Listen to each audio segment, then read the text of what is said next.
Welcome back to your favorite St. Louis sports podcast, The Lounatics. I'm Tyler, your host, along with our co-host and quote-unquote producer, John. We've got an exciting week. It's been a lot of crazy things that have happened in the world of sports. We had our last episode was a long one and a fun one for those of you that are City fans. For those of you who are more Cardinals and Blues fans, you'll be excited to hear there's plenty more of that on the docket today. John, thanks for counting me in this week. He had given up the counting in after I gave him too much shit. And it looks like he's now having back into counting me in to get ready. And until I said that, which means next episode, he's probably just going to wing it and hit go live to see if he can catch me off guard again. John, what do you have? I'm going to be consuming a lot of alcohol on vacation this week. So there's a good chance I'll just completely forget that we recorded this episode. So that's how much it's going to be. It's going to be like retrograde amnesia, like just like straight back through this. I don't know the last time that I had just like a stretch where I knew I was just going to be absolutely smashed. Although I did get a call from my baby brother today who goes, "Hey, wouldn't it be fun if we just randomly packed up and went to Mexico for a long weekend in January?" And I'm like, maybe. He's like, "It's all inclusive. If we did that without any kids, I guarantee I'm not going to remember anything that happened." That's how Mexico goes. But that's okay. Because we do have a lot of good material to talk about tonight, most of which I have to write down so that I don't forget it, even when I'm sober. But we've got stuff for all three teams today. Everyone's been really active in terms of their rosters lately. So we've got stuff to talk about. Do you want to lead us in with the Blues? I am going to lead us in, but I'm actually going to start with something not on here. Okay. And I think you're going to appreciate this for a quick moment. So one big thing I want to highlight, and that we haven't talked about as much, is the end of the Mizzou season. So we had some awards and things. We didn't manage to snag any crazy big awards, but we did have some finalists for some awards, which is exciting. Cody Schrader, who is a local St. Louis kid, went to Lutheran South, then ended up at Truman State of all places before walking on at Mizzou, ended up top 10 voting in the Heisman, as Mizzou had its first 10 wins campaign since 2014. It's been a little while. It's exciting, and we managed to get a solid bowl game, and we are playing none other than the, quotes, Ohio State University. You sent me something really interesting and funny, and I am hoping to God that they do it, but I'll let you be the one to bring up what you sent me or what you thought would be funny. So I had to think, because I send you a lot of things that I think are funny, and the context was not even enough on its own. I had to really go back through everything Mizzou related I've sent you. And I think I know which one you're talking about. It has to do with helmets. Yeah, that's what I figured it was. So Mizzou has a helmet decal where it's just the block M in Mizzou colors. And that block M looks just like the Michigan M, other than the fact that the colors are a little different, right? Because they're not the same school. And I know that the Michigan helmets are the Wolverine helmets and they're iconic or whatever, but everyone knows that M. So someone posted on Facebook that for this bowl game, Mizzou should wear the helmets with the M decal just to troll Ohio State because it looks so similar to Michigan. I thought that was hilarious because, first off, everyone knows their rivalry, but over the last 3 or 4 years, Michigan has just owned Ohio State like every time they've played. So I love that. I did have another friend I sent it to who told me that he thought it was dumb because we're not Michigan and we shouldn't try to be Michigan. And I was like, well, it's about shithousery and getting in their heads for a big game and being funny. No, I am all in on doing stupid shit to get in people's minds and playing the mind games, especially in bowl season, which doesn't mean jack shit. Half your players are, if they're worth anything, are not playing and declaring for the draft so they don't get hurt. I mean, like it's an opportunity for young players to step up against a decent team. But even the team you're playing is having the same issues you are, where they have a lot of players that are if they're eligible for draft and they're looking to be a decent draft pick, chances are they're going to opt out and you're not going to see them play.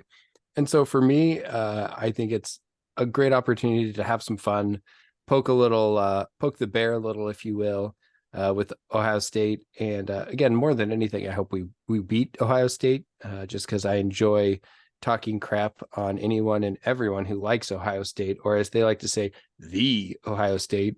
And I'll continue to put the with the quotations the air quotes every time I say it, because I think it's hilarious and also annoying because there's no other Ohio State University there that I'm aware of. Either way, but it's exciting stuff. I'm proud of Mizzou. I'm excited for Mizzou football. I think it was a great season. Not just Cody Schrader, but our quarterback Cook had a great year, and then Luther Burden III had an amazing year also receiving. Both Luther Burden and Cody Schrader were named on the All-America teams in some capacity, and so I think that's exciting as well. Yeah, and I think Brady Cook ended up like 8th or 9th in the Heisman voting. So he was a top 10 finalist, but he didn't make like Cody Schrader did. I don't think Cook did. Schrader was 8th. Did I miss? Oh, I must have misread it. I could have sworn it said Brady Cook. Oh well. And then the other thing is, did you see that 2 of the freshmen were freshman All-American too? No, I missed that one. Yeah, I'll send it to you. I can't remember their last names. One's a tight end. I don't remember what the other one plays, but they're both named Brett, which is the only other thing that I took away from it. But yeah, that's exciting. It was a good team this year. You and I have talked a lot lately. We're also having what sounds like a really good recruiting class, getting a lot of guys that are decommitting from other schools to commit to Mizzou. That's really exciting stuff. That's good. It really speaks to the quality of the program that we've got going on over in Columbia now.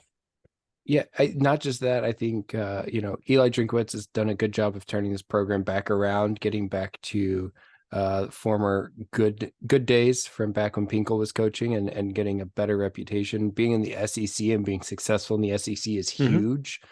Finishing top 10 in the country is huge. All those things are big. So one of the commits you mentioned is Georgia State running back Marcus Carroll, who's a junior, who did commit to Mizzou. So for those of you who don't know, the Doak Walker Award is the award for the best running back in the country.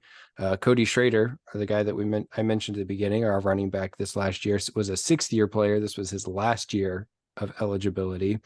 That he finished 3rd in that. One of the semifinalists was Georgia State running back Marcus Carroll Jr. So we're replacing one running back with a potentially a new stud running back. And I think as important as the running game is to Mizzou, and it will continue to be, especially playing in a tough conference like the SEC, to be able to grind out games and have clock control, getting a running back of that caliber is huge. Yeah. I have nothing to add to that. It's big. Yes, left John speechless. Very few people can do that, from what I've heard over the years. I'm proud to now consider myself among the elite. Yeah, I don't know if I'd call you elite, but close enough. We can round up. It's close enough. Now get back into more of our professional sports teams. I will lead into the Blues. So Blues have had a busy week, and I've actually could not sleep and started going back and looking up previous games and players and some stuff over the last couple of nights. And then I'll listen to some interesting interviews with some people who also apparently sounds like have had similar issues of going back and looking at things, although theirs were probably less related to insomnia and more related to the fact that, Jamie Rivers is one of the Blues analysts, so I'm sure that had more to do with a lot of his pieces of it. I think the Blues are a perplexing team. There's something about them that just is off. I mean, absolutely off. And I don't know what it is, right? You could say it's coaching. Taylor's old as time, bad players or players playing badly will get good coaches fired. And I'm hopeful that that's not what's about to happen with Chiefs. I've seen a lot of hate on the interwebs floating around and the discussion posts around Chief being the issue with him not being able to handle young players or coach them up or things like this and that. And I mean, Chief is a well-respected, well-touted, and successful minor league player. He knows how to coach young guys. He's not just some guy, former player who immediately hopped into an NHL team. He's done it, right? He's been in the minors. He's coached in these lower leagues and been successful before he got here. And he's had a lot of success with a lot of our young players. I think there's something missing though with this team, and the consistency is a big piece that I've been really frustrated with, right? I mean, we started off the season, win a game, lose a game, win a game, lose a game, win a game, lose a game. November hit and we started to look like we were going to hit our stride a little bit. We played pretty well. And then towards the end of November, we kind of fell back into that win a game, lose a game, win a game, lose a game. And now we are on a little bit of a slide here. And so, including tonight, I mean, we lost tonight. We keep finding, I was going to say, we keep finding ways to lose games. And I mean, we were up 4-3 at one point. We end up losing 6-4. Didn't that just happen to us? Something like that. Was that Columbus? Or was that? No. I'm trying to remember which game it was. I know which there game was you're a game we were up like 2-0. We were up 3-1 after the first, and we ended up losing 6-3. Oh, that was Vegas last week. Yeah, it was Vegas. And so we started out, they scored first, they went up 1-0. We put 3 unanswered back on them in the first period. And then in the second and third periods, we gave up 5 goals. Now, granted, I think 1 of those or 2 of those were empty netters at the end of the game. Sure. Even still, but you still give up the goals. They still count, right? They still go on the scoreboard, whether we want them to or not. Even if it doesn't change the outcome of the game, they still go on the score sheet, like you said. Well, and it's not just that, but this recent run of form has actually really impacted how we're looking right now. And I mean, the season doesn't end today, but if it did, we'd be on the outside looking in again, which is not a place we want to find ourselves, especially in the NHL where a lot of teams make the playoffs. So like, it's kind of, I don't really want to use the word inexcusable, but this is St. Louis. It's inexcusable, right? Like, you should be in the postseason every year, or at least, maybe you get a year to rebuild, which you could argue is what we're doing this year, except it's not much of a rebuild. It's kind of just a run it back out and see what happens? ? We just traded Bortuzzo. Yes. And had the shave too. Did you see that? That sucked. Yeah, he looks goofy now, but he looks so goofy. Then again, I also look, I look fat already, and then if I shave, I look even fatter. So, take your pick. But we've got, Bortuzzo, we traded away, and that hurts, but that's a big leadership piece. But I don't think he was happy with where he was, and I think it was time for him to move on. And I get that from all reports that I've heard. I think something that was interesting that came out of our captain's mouth recently, and I don't remember if it was, I think it might have been over the weekend, it was when this quote was said, and I'm paraphrasing, so bear with me here, but he comes out and immediately it's, hey, we have to do better essentially night in and night out. We have guys that are not showing full effort when they step on the ice. They're not giving it their all. I mean, he's clearly calling some people out. And I think Braden Shen has every right to call these people out, right? He does. If you look at the way that we've been playing, we've got players that, again, and we've talked about it time and time again, but they're afraid to do the little things, and some more than others. And I guess this is a good segue into, 3 players that I think people have been hard on, 2 in particular, and I kind of want to really focus on 2 here, actually. Jakub Vrana and Sammy Blais.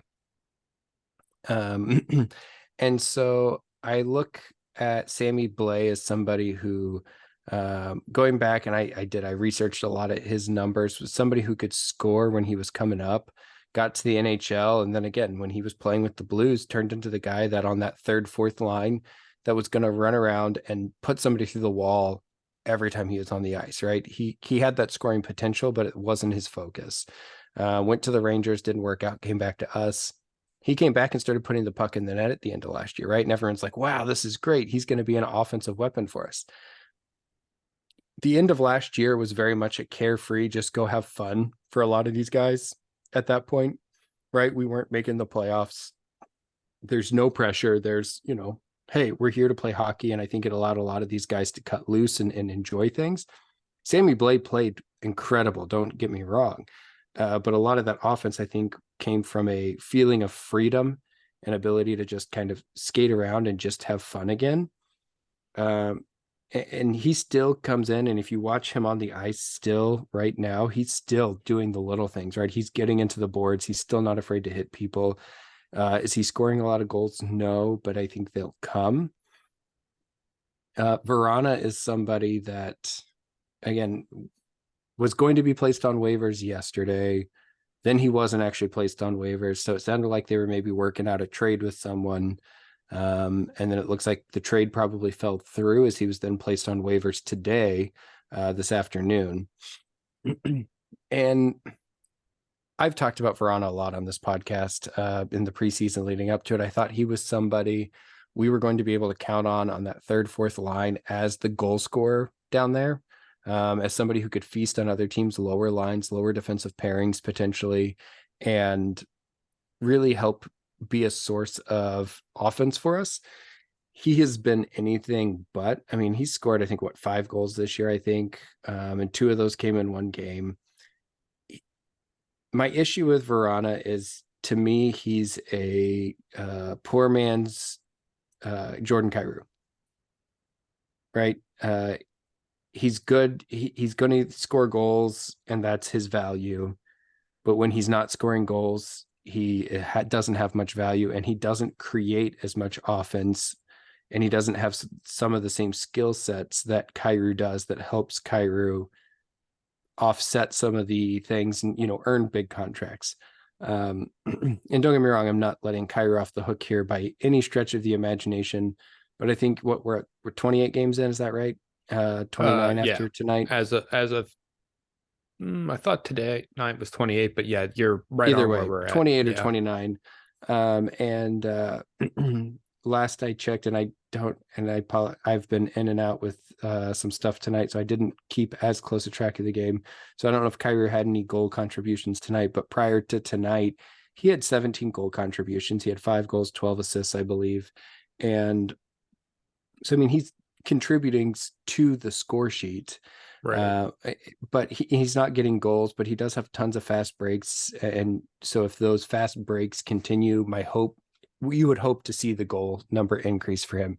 Vrana doesn't have that. Vrana's got an amazing quick shot when he's given the opportunity, but the guy's afraid to go to the boards. If you watch, I was going back and watching video of him. It's constantly standing back out of the way and throwing his stick at the guy, just trying to knock the puck loose. It's, to me, looking like he's standing on the wrong side of things, waiting for the puck to come out. When the puck does come out, it looks like if there's a chance that he's going to get hit or it's going to take a hit, he'll let the guy skate right by with the puck. His 50-50 pucks, chances that he should, ideally come out with the puck half the time, he eases up. If you watch him every time as he's skating towards the puck, he slows down and eases up. There's something going on with him. I don't know if he's just not happy here, and that's what's leading to a lot of these things that I'm seeing on the video, but I've not been impressed. So, when I'm have been one of the guys previous to going back and watching a lot of video of him saying, hey, this guy needs more minutes. This guy just needs more ice time. He's got a lot of potential. And then when I go back and look at the ice time that he's had, I feel like he's dogging it, right? Like, I think feel like he's just, I'm here, and if I get a chance, I'll try to score a goal, but otherwise I don't really care to be here. And I think it's really showing and coming through. And I know he was really successful at the end of the last season, but I think that can be attributed to some of the same things as Sammy Blais. And the thing that I want to kind of bring up from Jamie Rivers and listening to him was, he was talking, he's like, go back and look at all the turnovers. And I didn't do this because I didn't have time to, but he goes, look at all the turnovers Vrana had last year. yeah, he was scoring a bunch of goals, but we still weren't winning those games. He was still turning over the puck and doing these things. He was just finding the net more because the team was just playing more relaxed and eased up.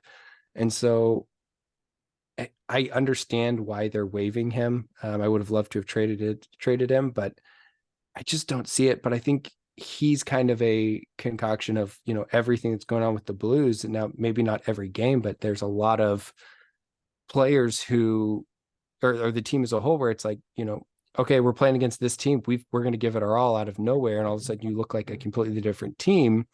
And then you play somebody else and it looks like you just don't care to even be there that night. Sorry, that was a long monologue. Yeah, I clocked you at like 10 minutes. So I think a long monologue is accurate, to say the least. Yeah, I mean, that's the whole point. And I mean, I think something that's kind of important to mention here is that Vrana is, because of the trade, was very cheap for us in terms of the cap hit. Because we only had to pay for half of his salary, if I remember correctly. And he came from Detroit, right? The Red Wings. Is that? I believe so. I think that's where he was. He was with the Capitals before that. He had a 20-goal season with the Caps, Right. and that's what landed in whatever contract he had. Right. Well, and they're still paying for half of his salary this season. Okay. So we waive him. That doesn't mean we cut him. That's not necessarily the same thing. So for anyone who doesn't necessarily follow the NHL and its rules, a waiver means that we're sending him back down to our AHL affiliate in Springfield. And basically every other team has a chance to claim him before we send him down. If he is claimed, his entire salary will be paid by the claiming team. If he stays, we are still on the hook for about $1.5 million of his salary. And then I think Detroit picks up their portion. And then there's a little bit over $1 million and a half, maybe, that is no longer on the books for us. But basically, we were paying, 1.5, $2.5 million for him this year, which is not, it's not cheap, but it's pretty damn cheap for what we were hoping he would be, and it just hasn't worked out. That's what I think is so damning about this whole situation for him. For Cardinals fans, for context, waiving somebody in the NHL, like designated for assignment. It's the DFA that we did to Taylor Motter 20 times this last year. Right. If you're a Cardinals fan and you were not familiar with that roster mechanism before this year, you absolutely should be now, because it was like every 3 or 4 days I was getting an alert that he was DFA'd, and I'm like, okay, well, see him call up again in a week. Like, oh, they've designated Motter for assignment again. Designated for assignment. Okay, cool. I guess he's going back down to AAA for a week or two until somebody else gets hurt. Right. And the thing that was so upsetting about that is I was like, okay, I'm not, if someone claims Motter, I'm not going to be upset, and I'm going to be happy for him because he'll probably not have to go through this shit every week going back and forth. But I feel really bad for that guy, but I'm sure he made a really good amount of money for his skill level and what his career prospects actually. Yeah. I mean, getting up and getting to make the major league minimum for whatever grade he's at is way more than what he was making previously in the minors. So yeah, if anything, Mo and Ollie really helped out Taylor Motter's financials this year. So that was nice. Let's look at the positives from the Cardinal season. Right. Back on the Blues though, Vrana had 6 points in 19 games, 2 goals, 4 assists. That's not gonna cut it for us. We needed him to do more. Our little losing streak that we're on, we're now 5th place in the Central. Yeah, 4 in a row now as of tonight. That actually puts us at less than 1 point per game, which means that I'm on track to win our bet as it stands right now. You can go. Please tell me what I can do. That. Yeah. I'm just saying. You're going on vacation, so no matter what I say, you don't give a shit because no, going on I'm vacation. already on vacation mode. Let's be clear about this. Like, you know how when you go on vacation you kind of quiet quit for a few days? That's me right now. Yeah, you quiet quit like a year or two ago to be an object. Right. For this vacation. For this year vacation, in I advance. have been ready. I didn't even know when this vacation was going to be, but Right. God damn it, I am quiet quitting until my next vacation. That's absolutely right. Two other things that I wanted to bring up, three other things that I wanted to bring up on the Blues before I'm ready to move on to the Cardinals after that. Number one, the power play still sucks. That's no surprise. But did you know that at least at some point today, we were no longer last in power play goals? This could have changed after tonight's games. It was earlier tonight when I looked at it. Did you know that? What? No. Yeah, let me see if I can pull it back up now, because now This can't be real life. This is this. I guess assure you. Buchnevich had a couple goals, and we did have some. Even though we've lost some games, Mhm. we did have some power play goals. But How did I get? I still find it hard to believe that we're not last with how piss poor we were to start. So somebody else is playing like we were recently, or had to have been. Yeah. So power play goals. The Capitals have 6. We now have 7. So damn, we're moving up in the well, world. you know what? Maybe they need Vrana. Maybe maybe they do. He scored 20 goals there. That's true. I don't remember how many it was. It was working for him. Low 20s, I think. But I mean, again, if you're a 20 goal scorer in the NHL, you have some talent. Yeah, you can skate. Let's be clear. We are one spot out of the wild card though, because we're not the only team that really sucks this year. Although, where's the standings? I closed the standings. No longer know how far out we are. But we're only one spot out. We are. It's only 1 point out, actually. I think it's not telling bad. that our there's a lot of I think there's a lot of inconsistency going on in the NHL this year as a whole. Not maybe to the Blues level of the every other game you see a different team each night. But there's definitely a lot of inconsistency going on. Well, here's the other thing too. So here's part of how this has happened. Okay. So we have 27 points. We're 1 game or 1 point out behind Arizona, who has 28. They're also on a 4-game losing streak. So once we started losing, they were very kind and they started losing. So that way they couldn't separate out from us. Unfortunately, we were only 2 points ahead of Edmonton, who is on a 7-game winning streak.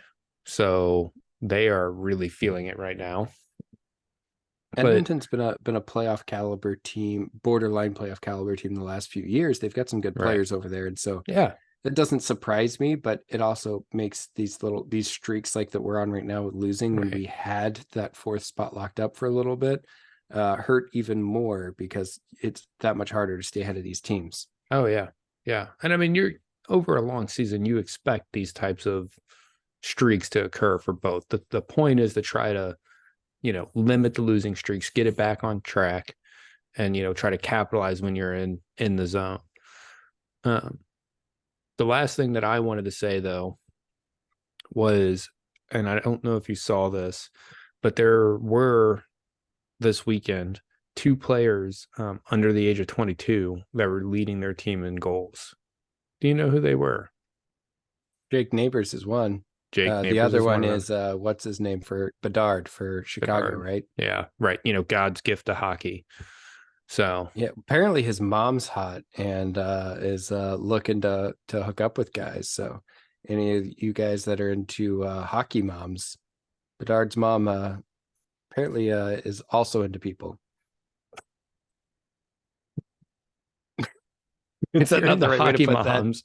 No, if you're into hockey moms, Bedard's mom is into people. That's very eloquently put. I don't know her preferences. I'm not sure on the details there. So I mean, shoot your shot. What do you got to lose? Yeah, if you become Bedard's stepdaddy, I mean, maybe you retire off his God's gift to hockey salary someday. There are worse things that could happen. That's for sure. Yeah. I'm just throwing it out there. Yeah. Just for the listeners to ponder. Just, throwing it out there for them. And if you can, if you're a Blues fan because you're listening to our podcast and you convince Bedard's mom to tell him to take a lesser contract when he becomes a free agent and come down to St. Louis, and sure, cool. I mean, whatever. Yeah. Let's leave fantasy land. Let's come back into the real world for a few minutes. Back to Jake Neighbors. That was all I had. He's the only thing going well for us. I think it's been encouraging to see. I've enjoyed watching him play, and I think he's providing a lot of the offense that I thought Vrana was going to provide. Yeah. But I'm excited to see him getting his chance and trying to seize that opportunity. So hopefully that goes well. Speaking of chances and seizing opportunities, Yadi with the Cardinals had an opportunity to potentially come on as a full-time coach with the Cardinals. Sounds like he has other family commitments, was not able to commit to a full-time gig on the coaching staff, but he did, however, agree to be a special assistant in the Cardinals organization, which essentially means they're going to give him some sort of money and he's going to come and help us in varying areas during the season. He'll have some scheduled time with the team and things. Right.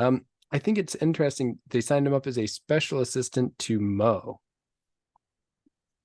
And if we think we're potentially smarter than Mo, Yadi is. Right. Well, and that could be like a development thing, right? Like, you have him as an understudy to Mo. Like, obviously, he's not going to be like replacing Mo as the president of baseball operations. But if you want to give someone exposure to the general like administrative structure, like that's where you put him, and then you can let him work on different things. Like you said, is going to have some scheduled time, and then I think a little bit other times that are going to be kind of more like, what are you doing this week? Why don't you come hang out? Sounds like, as far as the team goes, that he'll, work with what he's good with, pitching and catching. That way, that's no surprise there. But I am really excited to see how he fits in with the team next year and what his role looks like in practice. I think that's, that Yadi mentality, that mindset that he brings and demand for excellence is one of the things we were missing this year. So I'm really excited to have him back with the club.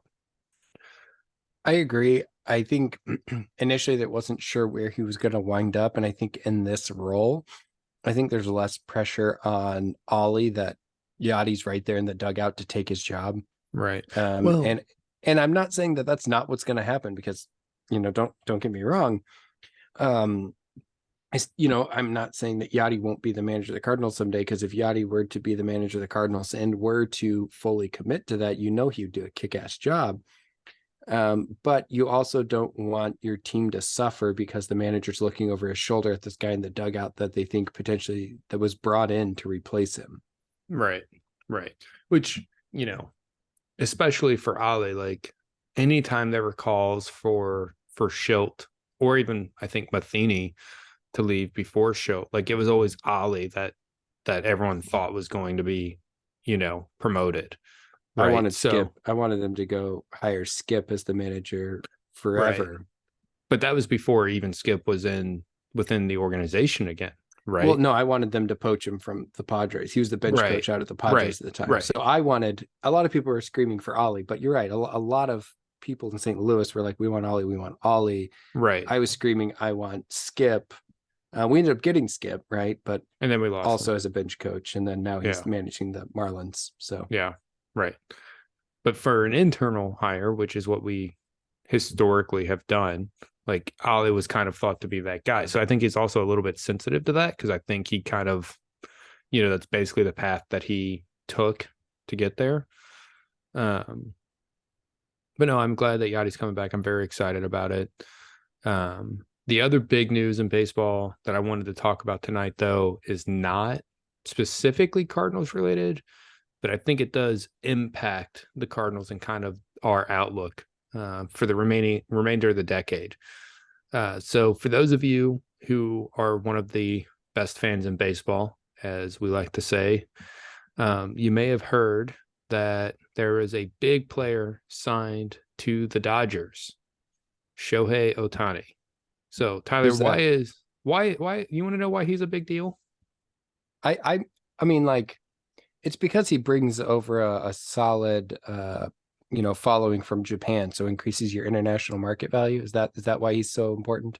That's one way to look at it. You're not wrong with that assertion. I mean, his contract will pay for itself from that, like 100%. Well, I mean, Like, what they're going to be paying him for the next 10 years is going to be more than that. But yeah. well, I mean, what they're going to be paying him over the next 10 years is pennies compared to what he's, actually being paid. So he's going to be paid $700 million to play for the Dodgers. Okay. But Over for the 10 next, years. he'll play for 10 years. His contract is actually over the next 20 years. So he's going to get paid $2 million a year for the next 10 years, and then $68 million a year each year for the 10 years after that. So one, this is the biggest contract in American professional sports, certainly within MLB. You might be asking, well, why is he worth so much money? Well, because he would be a top tier pitcher while also being a top tier hitter, on top of being the key to merchandise in Japan. So there's a lot for him. There's a lot there, and not just top tier. I mean, we're talking top 3 in the league, whatever league you're in, NL, AL, whatever. He's top 3 pitcher, top 3 hitter when he's playing. He will not be pitching next year due to surgery, so at least we don't have to worry about that. But it's true, and it's going to hurt. Having the universal DH made the NL much more attractive than it probably would have been otherwise. For him, I think it does hurt. It sucks that he went to the Dodgers. If you want my honest opinion, I wanted him to go somewhere in the AL where we didn't have to go see him potentially in the playoffs until World Series if we had to. Right. But you know what? Here's the thing. We've been through this before. I mean, we've had to beat good players to get to the World Series, and so I think you have to beat the best to be the best, and that's fine. The one bright spot, I guess, is that we have a chance to actually see him play more often, which is cool, and that's exciting because he's a one of a kind player that otherwise, if you get a chance to see, you want to see him play. Right. I think what hurts to me through all of this right now is that we're sitting here, Mo went into the offseason saying we're going to increase payroll, we're going to do this, we're going to go out and find these people. And I'm not saying that he's straight shopped the bargain bin, because we did go out and we got Sonny Gray. And I liked the Lance Lynn signing. I don't think Gibson's a bad signing. I liked Lance Lynn better than Gibson just because of the history here. But I think Lance Lynn has strikeout stuff that we kind of need in our rotation at times. But what I'm struggling with is after the trade of Tyler O'Neill, we are roughly $10 million below what our payroll commitments were last year currently for this year. Right. After saying we're going to increase payroll, we're going to look to increase payroll, we're going to look to do these things, we're going to make the team better. What happened last year was unacceptable. He's saying all the things, and then what he's throwing out on the field is saying, you know what, I'm okay with what we were last year. Well, and I know people are saying, look at the stadium. The stadium was was empty. That's and not blah, what blah, I blah. would say right now. Let's back that up a moment. It's still the off season, right? There are still moves to be made. Now, healthy dose of Cardinal skepticism, right? That Mo's not going to do anything else. But until the season starts, I'm not going to sit here and complain about, the payroll thing, because there's other moves that can and should be happening. We've been linked to trades. We've been linked to interest in free agents. I don't want to go down that route of saying that we're for sure spending less. You cut me off before I was done. I was getting there, but okay, get there. Where I'm headed is if this is where we stop, it's gonna, the message you're sending is exactly that, right? We're okay with what we were last year because we were still a profitable team. We still won enough games. I know a lot of people will point to, well, look at the stadium last season, right? It was it was empty, right? It was half full. You and I got, the resale market, you get cheap tickets, whatever else there at the end of the season because people weren't going. But on the flip side of that, those tickets were all still sold, right? And so, and I'm not sure what the season ticket, pieces look like, how many people opted out of season tickets for this coming year, had issues, whatever. That could be more, but we are the best fans in baseball, right? People are going to buy those tickets. People want to have Cardinals tickets. Yeah, I just don't know that my issue is that if this is where we stop, and I still don't feel like, I feel like Sonny Gray is a, technically a number one starter. I feel like we don't have anybody that I could chalk up as a number two starter though. And so, and realistically, in my visions for the offseason, we've talked about this. Sonny Gray is the guy that I wanted to be lined up as a number two starter. Now, there's still some big names out there, and there's still the potential for trades for us to get some things done and to improve that starting lineup. And the other piece that I do want to highlight, because I've seen this, hey, we're $10 million down, is we haven't finished addressing the bullpen either. Yeah.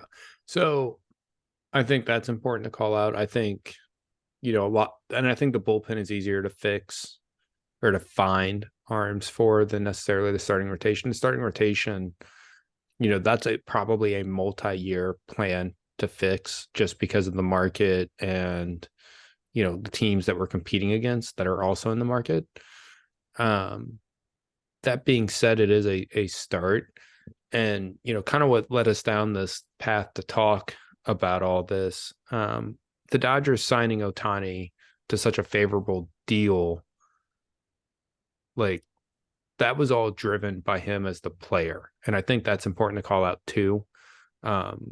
Deferring so much of his salary, that was his idea. So that way they could go out and continue to be competitive in the market.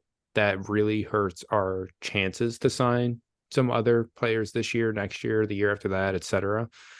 Because the Dodgers have a lot of money and they will throw it around. And there are going to be times where we will offer strong competitive salaries and people will take other teams. That's going to happen for sure.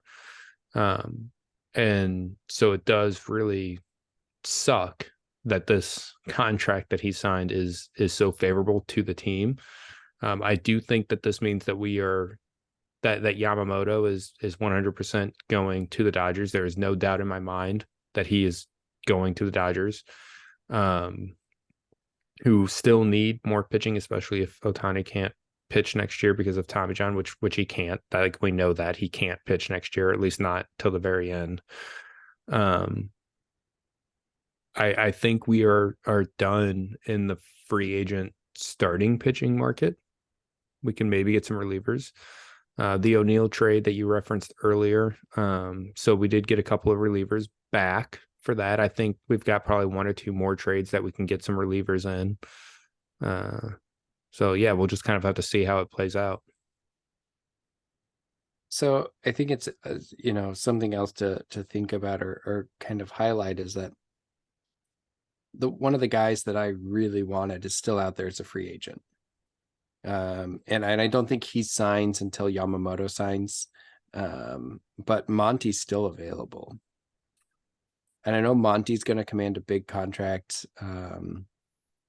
I still think if you get the opportunity to, you sign Monty to a contract. And yeah, you know what? That leaves you with 6 starters. You figure it out, right? It's not going to hurt things. Well, the best teams all have 6 starters. Yeah. Whether they admit it or not, yeah, they all have 6. And so, if you're starting rotation to start the year is Monty, Sonny Gray, then you've got Lance Lynn, Gibson, and Michaelis. You've got a ton of innings. You've got a ton of real, you know what you're getting. More importantly, you have 2 guys at the top that can pitch and pitch lights out. If Dylan Cease is ever truly made available for trade, I still think the Cardinals make that trade. Similarly, I think, if Tyler Glasnow becomes an opportunity or an affordable option, you still have to make that trade as well. I think something that the Tyler O'Neill trade did, and it's something, you and I think have in our minds already had it clear that he wasn't part of the outfield plan for the future, right? But it does provide some clarity to some of those other guys in the outfield, and letting them know, hey, like, we're for real. You're the guys, and I hope maybe that instills some confidence in them moving forward. I just, like I said, I still don't consider. I think Mo is considering what he's done so far as success, and I think in the mindset of, I have enough people to fill a rotation and decent pitchers to do so with.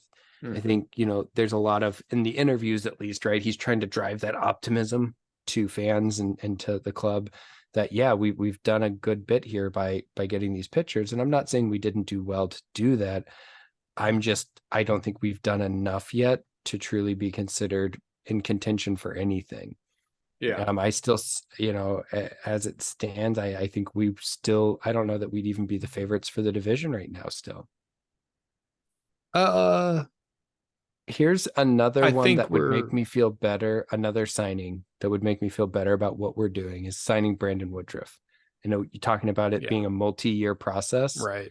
Signing somebody like Woodruff, who can't really realistically pitch next year with some surgeries and issues, but who, when healthy, is a absolute lights out pitcher, that would make me feel better of, hey, we have something planned long term. Right. And I would be very happy with that signing as well. I think there's three, people that could be considered an ace still left on the market, on the free agent market. And that's Monty, Snell, and Yamamoto. And then a handful of guys behind them. I did read a week or two ago that we were being linked to re-signing Jordan Hicks as well, who I almost would rather not because we've gone down that road. But I also I like Jordan and I want the best for him. But yeah, I agree with you that I don't think we've done enough pitching. I do think we have to solve some of our bullpen issues before we can go back out into the starting pitching market. So if we can continue moving quickly, which is something that we haven't historically done, but we have done this year, whether or not you agree with the moves is one thing, but we are making moves quickly. If we can get some of those answers addressed, then maybe we can still be players in the starting pitching market, but it just depends on what else goes. I mean, we're about 2 months out from pitchers and catchers reporting, so we should know soon. I think something else to highlight, and this is a good for you, good signing for us with the Sonny Gray signing. I saw an article recently that Sonny Gray is more like Matt Carpenter than Adam Wainwright, or not Chris Carpenter. Chris Carpenter. Yeah. I've heard that too. I was surprised when I've heard that he is fiery. I've seen it. If again, already that I've followed Sonny Gray pretty closely for a long time here.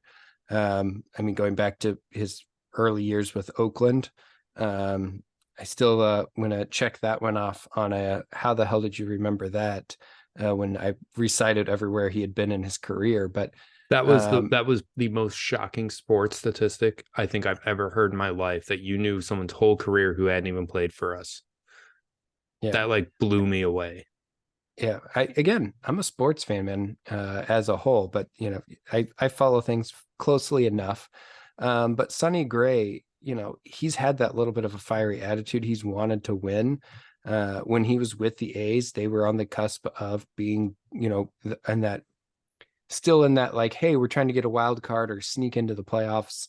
And then all of a sudden they weren't, but he was still good, which is when they traded him. But he's wanted to be a part of a winner. He took the deal in Cincinnati, which again, he is close to home. When he ended up down in Cincy, I think that was somewhere he wanted to be. It didn't work out. Since he was decent, it was okay there, but they didn't really finish putting the pieces around him. And I think he wants to win. He's a competitor. He's fiery. I don't think he is Chris Carpenter. For those of you who are going to try to roast me on the internet, I'm not trying to say he is Chris Carpenter. But attitude wise, what he brings to the clubhouse is more Chris Carpenter than Adam Wainwright. It's more fiery. It's more business. It's, you still need people like Wayno, right, to keep your team together. And I still think, a good highlight to that would be Michaelis. Michaelis is still going to be that guy, I think, that helps balance out the leadership of our starting staff, because Lance Lynn's another fiery, no bullshit guy. That's what Gibson is, right? That's the thing about Kyle Gibson, is that he is like, everything I've ever heard about Kyle Gibson is that he is like the best teammate in Major League Baseball, like period. Like everywhere he goes, like that's like the one thing they say, that he's the best teammate that they've ever had. One thing that's interesting is if you go back in reverse order of his career, even though he has not always had personal success, statistically, he's always been on teams that have pitched very well that year that he was with them. So maybe there's some like good karma coming our way with Kyle Gibson, which I'm not opposed to. Yeah.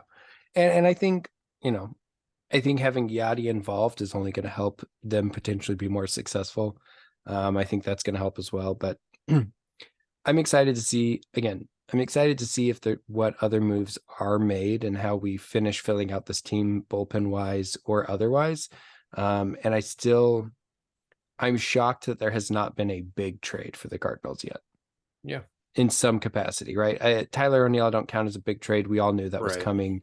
That's not something that's shocking. I'm waiting for a big trade, and I don't know if or when it'll happen. And one last thing before we move to City is that there's actually talks that Cardinals are looking to open up extension talks with our man Goldie. And I wonder if it's going to be opening up these extension talks as a year-to-year type thing, similar to Wayno. So when he's ready to call it quits, he can call it quits and retire a Cardinal. Sure. So I'm not sure what that looks like yet. But I think that's something to follow, because that's going to greatly shape how we're going to be moving and what positions we're going to have open for people to move around moving forward. And maybe looking when it comes time for trades, how do we trade people because we maybe don't have a spot for them or a fit for them. So yeah. Well, and I think that depends on if we get 2022 or 2023 Goldie. And that's all there is to it. 2022 Goldie was an MVP player. 2023 Goldie was good, but was not an MVP level player. And I don't want to say that we need Goldie to be an MVP player, but I think as we're currently constructed, we need Goldie and Arenado to be in the MVP conversations, or someone to be. And they're the two most likely candidates, and that also fits with how much we're paying them. But yeah, I love Goldie, but he's clearly in the twilight of his career. Yeah. Speaking of trades, other fun things, St. Louis City made a big splash right away as free agency has started. So in MLS, Major League Soccer, we just crowned the champion for the year with the Columbus Crew, being the 3 seed out of the East, taking it all the way to the final and beating LAFC in the championship game. Congrats to our homegrown keeper, former. Well, you can't really call him homegrown, because that's actually a name of a roster designation. That's important. Our listeners are not all soccer fans, and they may not know who he is, and they may think that we developed him when we, St. Louis City SC, did not develop him. Okay. Let's recap here. So for our listeners who have followed Schulte, Patrick Schulte, who is the goalie for Columbus Crew. Where I was showing was STLFC, the old club, was homegrown there. But Patrick Schulte is from St. Charles, went to SLU, played at SLU for 4 years, then played with our old club that we had here in St. Louis, STLFC, which was not an MLS team, until eventually he worked his way up to the Columbus Crew. So congrats to him on winning the cup as a Town. St. He's a Louis hometown native. player. Yeah, there we go. I can say homegrown in the fact that he spent his whole career here in St. Louis as far as growing into the keeper before he went to MLS. Fair. I mean, he played for both SLU and STLFC, so I would consider that a homegrown talent that went on to Columbus. I'm just saying, like, you got to be careful with the verbiage with that since it's an actual roster designation. It doesn't matter. It's semantics. That's like getting too into the weeds of MLS rules. You just won't let me have it. No, You're just no. you're Do you salty realize how because you're sober and I'm not. And yes, because when I chose to not drink a beer tonight, that upset me the rest of the night. I'm amazed at how young he is too, though. Like, have you noticed that? Like, he's like 22. He's gonna be 23 in the spring. I think he's eligible for the Olympics next year. I was like, yeah, I actually don't know how Which old he means is. I would have to next go look year it up. he has to at the oldest turn 23 sometime next year. He is 22. Yeah. So He turns 23 in March. There you go. Nailed it on all accounts. So that's really exciting. It just, continues to prove St. Louis is the soccer capital, not Kansas City. I'm glad the Crew won. I do think it was probably better for the league if LA had won, but I was very happy that it was the Crew. I think the big thing for LA to not win is my hope is that it makes them hungry next year. They lost 3 different finals this year. They lost the CONCACAF Champions League final. They lost the Campeones Cup, and then they lost the MLS Cup. Yeah. I mean, and they played a lot of games. If they hadn't gone so deep in several of these companies, because they also made it really far in Open Cup too. And so if they hadn't gone so far, I think they might have played better in the championship game. I don't know. I mean, they made it to the championship game. So, but they definitely down the stretch were looking tired. And there was so much time off too.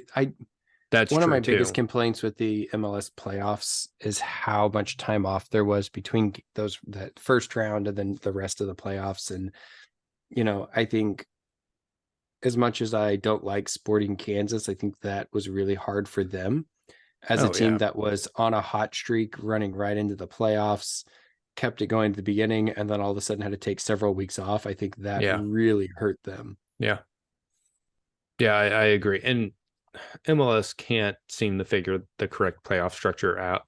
So we'll probably have a completely different structure next year. And that's just MLS for you. But back to the trade. So Lutz Pfannenstiel has done it again. So our boys, Jared Stroud, well, my boy, Jared Stroud, not yours, and our boy, Lucas Bartlett, plus a whole bunch of some allocation money. You package all those together and you get one Chris Durkin from DC United. So a little bit of background for Chris. He is a defensive midfielder. He is also, I believe, Olympic eligible. I think he's 22, maybe turning 23. He's around that age. We have him signed to a U22 contract, which makes him officially the first U22 we've had. We talked a little bit about that in our last episode, how that was a roster mechanism that we were not using. And that's very exciting. So there's a couple of ways that we can use him. We can use him to sub in for Blum. We could use him in a double pivot next to Blum. We could also use him more forward. If you watch his highlight reel, a lot of his highlights were playing in that right mid position where we really liked what we saw from Stroud. So that's another opportunity for him. He's a very exciting player, one that I cannot wait to watch. I am so sad to see Stroud and Bartlett go because I really liked their mindset and who they are and what they bring to the team. But from a technical skill perspective, this is a very clear upgrade. I think something we talked about in our roster moves episode was needing somebody else who could spell Blom in games. Mm-hmm. Yeah. And this gives us that. And that was my Right. initial thought. Looking more at what he's done, realizing that he can play pretty much anywhere we need him to. He can play on the back line. He can play on either side, typically on the right side, but he can play either side in the midfield. He's a solid player. He's somebody who's going to be able to fill a lot of gaps for us and help us in a lot of different ways. Stroud is a polarizing figure with the St. Louis City fan base. People either love him or they hate him. I love and hate him depending on the situation. I loved the tenacity and what he brought to the team. I drove me nuts with how Carnell used him at times because I felt like he was being misused or playing too many minutes. But he was pivotal to us having the successful season that we ended up having. And so I don't want to take that away from Stroud. Same thing for Bartlett. Bartlett was a guy, especially early on in the year, really locked down the central midfield for us, along with Parker, or not central midfield, central defensive positions with Parker, and was great. I love Bartlett. He was somebody who was so active with the fan base. He went to every event. He was always out there ready to meet people. Absolutely. And Bartlett is an absolute class act. Bartlett, if for some reason you ever listen to this, buddy, we appreciate the hell out of you. The real question that I have, we kind of have an idea. We're getting some good stuff out of Chris Durkin. You and I talked about how nice it was that they did keep Bartlett initially, not realizing that this was kind of lining up for what ended up happening. How do we replace Bartlett's frosted tips? Unfortunately, there's no way to replace Bartlett's frosted tips. Frosted tips died in the 90s with everyone else except for Lucas Bartlett. So I would go out on a limb to say that frosted tips lasted into like 01 to 03 range. And then as soon as I said it, I thought, I bet that was really more like 2001, but I was going to keep going with it at that point. So no, I'm not going to let you have that win. That's fine. I have plenty of other wins. You can have this one. We'll round up. Right. Yeah, we'll round up. Yeah. God damn it. That's the episode title, isn't it? We'll round up. The other interesting thing about Durkin, so not only, I think we've talked that we think he's a very good player, but I think he was like 5th or 6th in minutes for DC this year. So he's dependable. He's, tends to stay healthy, it looks like. He's definitely quality, starting that much, playing that much. So that's very good for us. It also opens up another roster slot, which, we kind of felt like we were out of roster slots to be able to make any other moves. So that's a good sign. And then I had texted this to you, but this is such a Lutz move. So he takes Stroud, who got 15 minutes at Austin last year in 2022, roughly 15 minutes, maybe 20. And he takes Bartlett, who was a trialist. And I think he was a City 2 player for Dallas last year and then was cut at the end of the year. And you combine those with some allocation money and he flips them for an MLS starter. And it's just like, Jesus Christ, like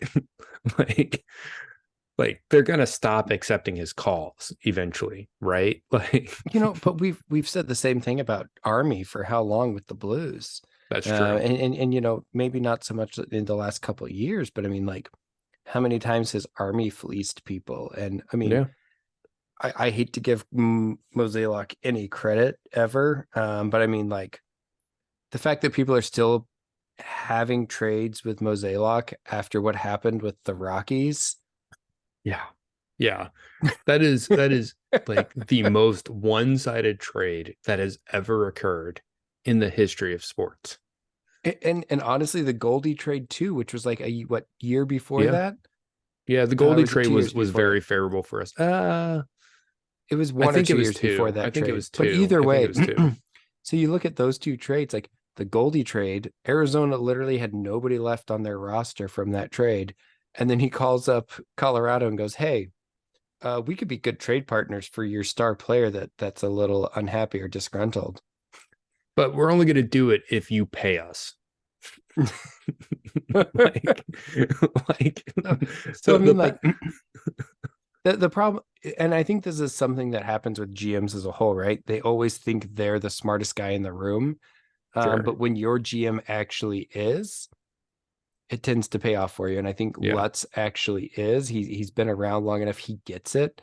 And so I think he truly is the smartest guy in the room, where some of these other GMs think they are. And he's like, "Oh, look how great these players were for us. I think they'd really do you some good for you." Knowing full well that and then this is not to be mean or anything else, but like Stroud's not going to play the minutes he played at St. Louis City, where at No, because there. he's only effective in our system, and DC doesn't play this system. Yeah, Bartlett could be a valuable piece for Oh them. yeah. Yeah. Don't get me, and I think Bartlett can play in any system. And so like Yeah. I don't want that, whatever. But Stroud's gonna be a sub depth piece. This deal was more about them getting, money and Bartlett than anything. Yeah. I 100% agree with that. Bartlett is maybe not quite yet an MLS starting center back, but it would not surprise me if he started at center back for them. He's not at his peak yet, whereas Stroud is who he is at this point in his career.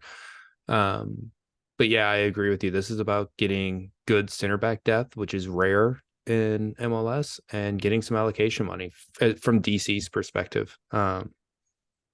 For St. Louis City, we're adding starting caliber player who's going to play a lot of minutes for us, that can fill in a number of roles without us having any drop off in those spots. And I think, especially thinking about the number of games we could potentially be playing if we do well in the CONCACAF Champions League and things, it's going to be really important for us to have Chris Durkin and to have him be able to play all those minutes. Yeah. I'm glad you brought up the Champions League. That's what I was going to say. I keep trying to line up these transitions. I'm trying, man. I'm doing my best. No, that was perfect. Like that was, and I ruined it because I was about to make the same transition, and I was just like mind blown that we were on the same page. But that was great. No, yeah, that never awesome. happens, because usually my mind is, running about like 70% at best. Usually by the time we record at night, I am rounding up because it's really like 30%. Right. But right. So the draws tomorrow for CONCACAF Champions League. So what does those that of you mean? who want to watch it, so the draw is when they're going to draw essentially the bracket and see who's playing who and where they're playing. And so we're going to figure out who we're playing tomorrow. What's important for this, or for those that want to watch, I say important for this. What's important to know if you're wanting to watch it is it sounds like they're going to be streaming it on Twitter and Instagram. I missed that. I think it's at Champions. If you follow our Instagram, I follow them, so you might be able to find them that way. But I'll look it up here in a minute. It's at the Champions, which is the CONCACAF Champions Cup. That's awesome. Because I'm going to watch that tomorrow. Yeah, no, I'm going to watch it too. But so we're going to figure out who we're playing in the Champions League. This is what sucks for us, is that the CONCACAF Champions League rating system takes into account your overall rating, but your rating is based over the last 3 years of who you played, who you beat, how you've done. We have 1 year of that information, which puts us in a real shitty position for who we're going to get drawn up against. And so I think that is something to be aware of and something to think about. We may not get a real favorable draw. On the flip side, if we get an unfavorable draw and we win, all of a sudden we're essentially taking that higher seeds spot and line to move forward. 100%. 100%. So I did some of the math for us on what it's looking like for the bracket. Because you can see like the bracket positions already. They're just mostly empty at the moment. So what they do when they do this draw is they divide up into two different groups of pots, basically. And they do like a pot for God, what am I trying to say here? I don't even know what I'm trying to say. I found a great article that explained it. Now I'm dumb and forgot it. Boom. There's the article. So they do two pots, and then they're going to draw from each pot, and that's basically going to pair them up. So there's some teams that don't have to participate in the draw, though. Those teams from MLS, the two teams are Inter Miami, who won Leagues Cup, and then Columbus Crew, who just won the MLS Cup. So they automatically go to round 2, the round of 16. There's a few other teams. They don't matter right now. There's 3 teams that are already put in specific positions in round 1. And that's Club America, CF Monterrey, and Tigres, which are 3 teams that we really don't want to play. Although, like, to be the best, you got to beat the best, as we always say. So, like, we're going to have to go through one of these teams eventually. We have already played Club America, and they stomped us in Leagues Cup. I was at that game. It was an experience, to say the least, but it was also depressing. So You know who looked like they belonged on the field that game? Celio When the Pompeo, rest congratulations. the rest of our team, I mean, the rest of our team did look completely out of place. I think Celio everyone was came tired. Celio came in and looked like he deserved to be there. Again, I just want to highlight that he's a player that we need to utilize more next year. I think In that's the games where plan. we need, and in games where we need that extra piece. And I think it'll be interesting to see what happens. But I couldn't let an episode go by without bringing up my boy Celio. I hear you. I hear you. You're a sellout for him, which is fine. But there's 11 possible teams we could be playing. 3 of them are those ones I just mentioned. So that sucks. There's also 5, 6 MLS teams that will be in the Group A pot that we could be drawn against. We're in the Group B pot. The Group A MLS teams, Philadelphia, Orlando, Nashville, Cincy, New England, Houston. I'm willing to play any of those teams. I'm especially compared to Club America or Tigres or Monterrey. So Monterey, I am, yeah. So I'm willing to play any of those 6 teams. I think we could play well against them. We started off very hot this year. I think some rest is going to do us some good. I think down the stretch, a lot of our struggles were because we were getting tired. So I'm very excited to have high level competition early this year to get to watch. I do know if you are a City Plus member, I believe on the 21st, any available playoff strips that are left that season ticket holders did not buy will go on sale. So there is a possibility of doing that, kind of like they did for the playoffs this year. So we will see.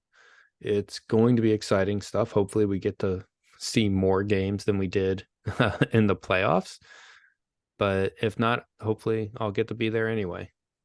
Yeah, no, I'm hoping to be at some of these games. And there should hopefully be a lot of them as long as we're right. Right. Something else to think about, and this is different than standard MLS format, is this tournament is more in line with European tournaments where it is an aggregate scoring 2-game home and away. The team with home field advantage or the higher seed will have the second game at home. But it's aggregate scoring. So whatever score it is from the first game carries over to the second game. And so if, St. Louis City wins the first game 3-0, essentially they start the next game up 3-0. Right. And the first tiebreaker is normally away goals. Correct. So the first game will be in St. Louis because we will be the lower seeded team, period. It's looking like that game will probably be the first week of February, although I think it's also possible it's the second week of February as well. It just kind of depends on how the seeding falls out. So yeah, it's going to be exciting. It's going to be important to, really limit how much the other team scores at our home. Um, One thing that I am a little concerned about is if we get one of these teams from Mexico, they're going to be mid-season and in form, whereas we're going to be coming in and shaking the rust off. So I'm not as enthused about playing a Mexican team first because of that either. Um, but yeah, it's going to be fun. It's exciting. Not everyone gets to play in continental competitions. Yeah, no, I think I'm pumped. I'm excited for it. I'm ready. Like I agree with you. My biggest concern is that because MLS's season does not mirror the rest of the soccer world, Mm-hmm. and there's reason for that. The biggest one being that there's still several MLS clubs that utilize NFL stadiums, Well, and I don't and know that if was that's the the initial biggest reason. one, So, but it's but up then in there. addition to that, right, you've got college football and NFL and viewership and all of those concerns that with the overlap at the same time.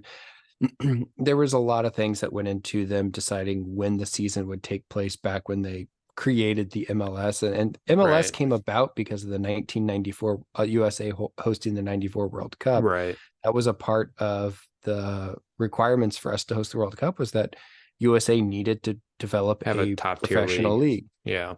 Um, Well, and, the and other and we're thing is finally like, getting to the point where we're legitimately a top tier league. well, right. Right. You have to have a top. We're getting to the point where we can make the argument that we're a top tier global league, but you have to have a top tier domestic league. You have to like have a pyramid, a Correct. structure, right? Yeah. But the other thing is that, we have a lot of teams that play in the northern reaches of our country or in Canada, and a lot of those teams play outdoors. And it turns out that they get snow and it's cold and it sucks. And it's not really fun to have those games in that kind of weather. Um, so that's kind of part of it too. You could say Specifically the thinking same about, thing about England. England's not fun in the winter to yeah, play at but either. It's not. but It's not as bad as Canada. right, Don't get me wrong. right. Well, yeah, I mean, just because of the nature, what's worse, Canada or the UK? I don't know. I don't want to make that choice. They both suck. But I mean, Minnesota gets really snowy. New York can get really snowy. Boston can get really snowy. Like those are, and we're not just talking about like it is snowing. Like we're talking like keep the field free of snow enough to play on. Because it turns out the ball has to roll. I don't know if you know that about Debatable. soccer, but it is supposed to do that. Yeah. I mean, if you're good enough, it doesn't have to. Yeah, that's true. But this is So MLS, so they're, just get not better MLS. No. right. But because of those issues, though, our league does not play at the same time as the rest of the leagues in the world. Um, for the most part, the rest of Yeah. the major leagues in the Yeah. world. And so that makes me really nervous that, like you said, they're going to be mid-season form when this just starts. And we are going to this will be our first game since we were eliminated by SKC. And that part makes me nervous, which is where I really hope we play an MLS team first. Mm-hmm. If I'm being honest, I would love nothing more than Cincy to come back to St. Louis just so we can beat the crap out of them again and just watch it happen a second time. If we win 5-1 again at home against Cincy in the first leg, we're going to be looking real pretty to go to Cincy. Yeah. Not that Cincy's a bad team or anything else, right? But No, they're a very good that team. was a very memorable game for me to be at. I kind of want to play Nashville because it's close enough that like we could go in Nashville. But like they're not, I mean, if I'm really picking a team, Cincy is too, though. We yeah, could yeah, we could go to Cincy's like Cincy. same drive as Nashville. You think? Well, yeah, you're probably right.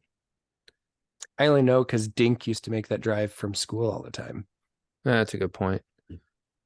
I think New England could be a fun one, not for us to go to, but I think that's a team we could pair up well with.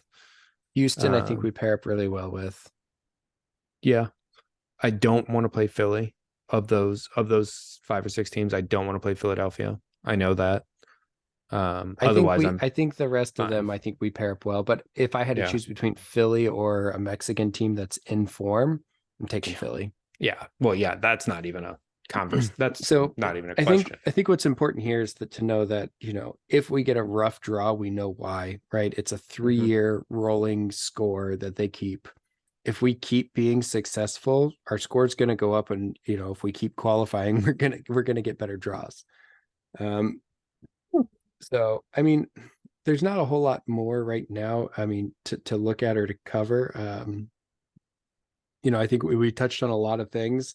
One thing that I did catch, and a team that's not in the Champions League, CONCACAF Champions Cup, is the Colorado, right? And The they, Rapids. oh, I know their name. The Colorado team, aka the Rapids, if you want to go there. More importantly, owned by none other than the bane of my existence, Stan Kroenke. They did not qualify because they were last in pretty much every competition that was had at any point this year. And so, that honestly gives me a little bit of solace for all of the bullshit that he put us through with the Rams. And so with that, Stan Kroenke, we hate you, and good night, everyone.